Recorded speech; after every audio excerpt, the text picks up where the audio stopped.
to Lovers Point Caprines and Caffeine. You guys have seen some of our videos as they relate to the caffeine part of the farm, and today we'll be talking more about the caprines. So we have La Munchkin, one of our La Mancha goats, up here on the goat stand, and today we're going to be drawing some blood to see, one, if she has been bred, and which you have to wait 21 days after a goat's been bred to be able to do a blood pregnancy test. And then also a biosecurity test checking for Iones, CAE, and or CL.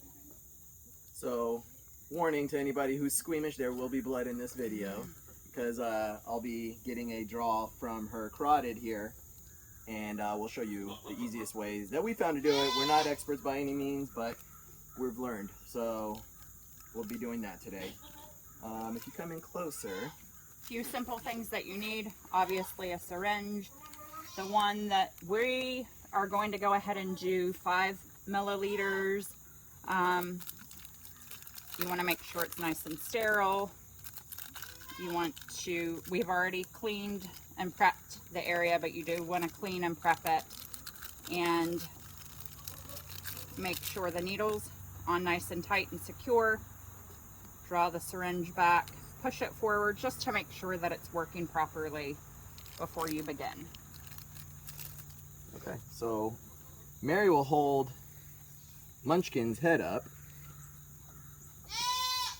And so we want to find the carotid. Now another easy way is to kind of shave the goat if you have a hard time seeing it, like if they have a lot of fur.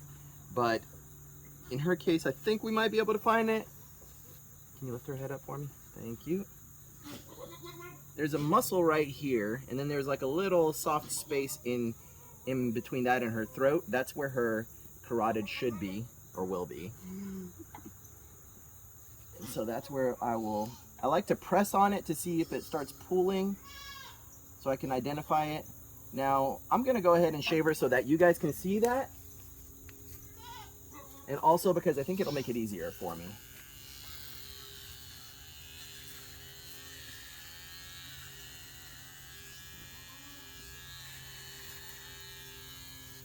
Okay, so if you come in here, and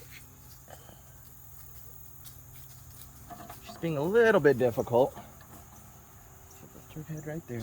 So right in here should be right about where her carotid. What's that? Let me adjust the milk stand. Get her head up so it's not being scrunched down. So now I'm going to press here and see where it kind of pulls up. It's right about there.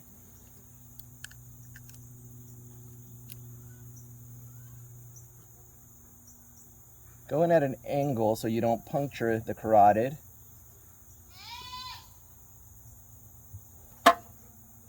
Sometimes they kind of move a lot, but... Which is why it's good to always have somebody holding the goat still, even if they're in a milk stand. You can see the blood just kind of comes right out. And I want to get 5 mLs.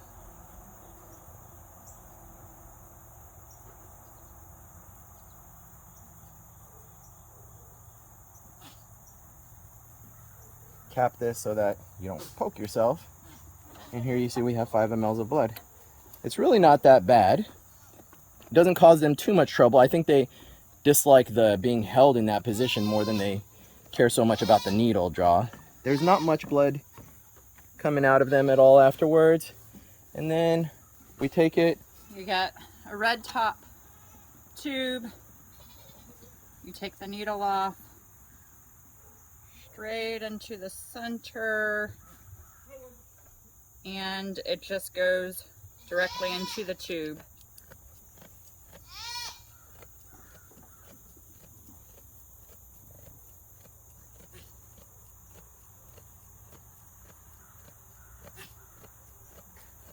Fill all of that in. And you can press that a little bit in, I think, right? No, I think I'll leave it just to make sure no additional air is put in. Okay. And take it out. Make sure you put your lid back on and throw that away. And you can see that's the 5 ml mark. We got a little bit above that. And that's that. So that's drawing blood. and we'll send that off to a lab to test it for, what was it again? It's a biosecurity screen for CA, CL, and CAE, CL, and Iones, as well as for her, we're doing a pregnancy test. Thanks for watching. Thank you.